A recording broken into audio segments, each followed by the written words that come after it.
You've probably heard of a Montessori nursery or a Montessori school, but what is it? What does the Montessori approach involve, and how does it benefit the children? This is what we'll go over in this video. But first, welcome to the channel.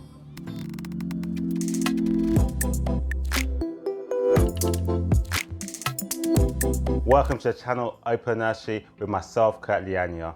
If you don't already know, this channel is created to help people like yourself to open, run and grow their own childcare business. I have now helped many people to open their own nursery, primarily through an online course which is linked in the description, but also through consultations which help to get those niggling questions answered. You could be the next person that I support. But let's get into what we're here for. What is a Montessori approach and what is a Montessori nursery or school? A Montessori approach is a child-led teaching method that puts children into an environment where they can freely choose the activities they want to do. The idea is that this allows children to make their own choices, learn and develop at their own pace, which helps to build confidence, self-esteem and independence, and helps to create a foundation for lifelong learning. This approach was originally introduced by Dr. Maria Montessori, who was an Italian physician.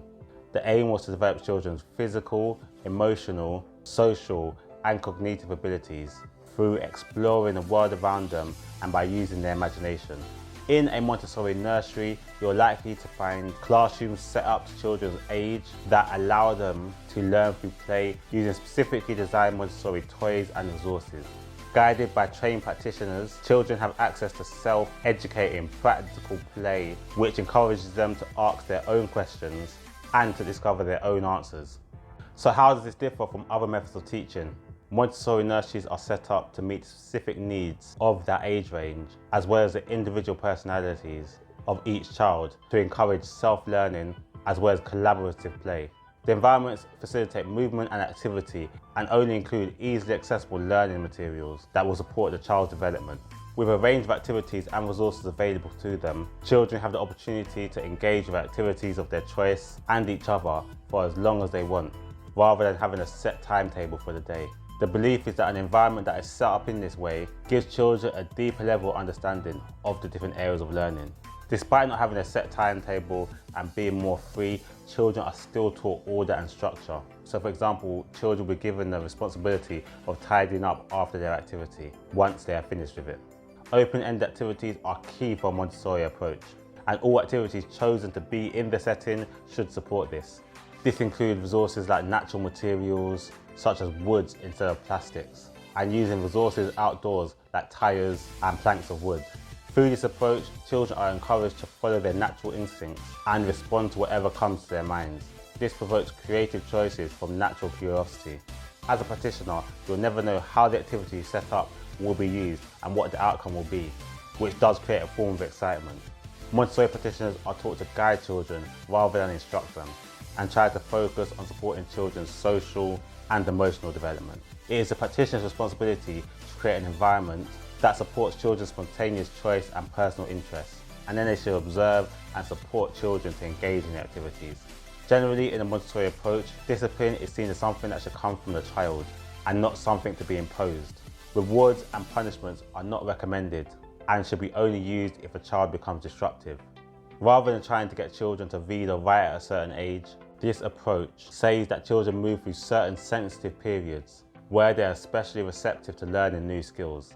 Therefore, practitioners should observe children's particular interests and tendencies and watch out when a child becomes receptive to potentially learning how to read or learning how to write.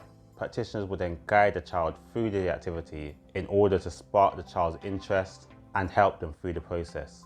So what resources and toys are useful if you want to implement a Montessori approach? Learning through play is key in the Montessori approach, and toys are specifically designed to stimulate the senses and help with learning other areas of development. Montessori toys are designed in a way that encourages children to experiment, be creative, help develop their motor skills, and play with them independently at their own pace. A prime example of a Montessori toy are those wooden geometric shape puzzles. This puzzle allows children to have fun and be creative, whilst also giving the children a sense of what wood feels like and helps them to identify shapes, as well as improve their maths and motor skills. Although the environment that you create should be specific to the children that you have in your setting, there is general guidance given for the different age groups of your children. So for infants and toddlers, the emphasis is on providing a safe and nurturing environment, promoting children's self-trust, developing children's confidence in their newly learning abilities, developing language, motor and coordination skills, and giving children the opportunity to perform tasks independently. As they grow, the emphasis changes, and with older children, the focus is on promoting independence and self-regulation, nurturing their social development, providing children with a large range of resources to help them refine their senses and develop their literacy and numeracy skills, and also giving children the opportunity to explore, using their imagination to build confidence, creativity, and self-expression. So that's essentially what a Montessori approach is. Has this inspired you to create your own Montessori type nursery?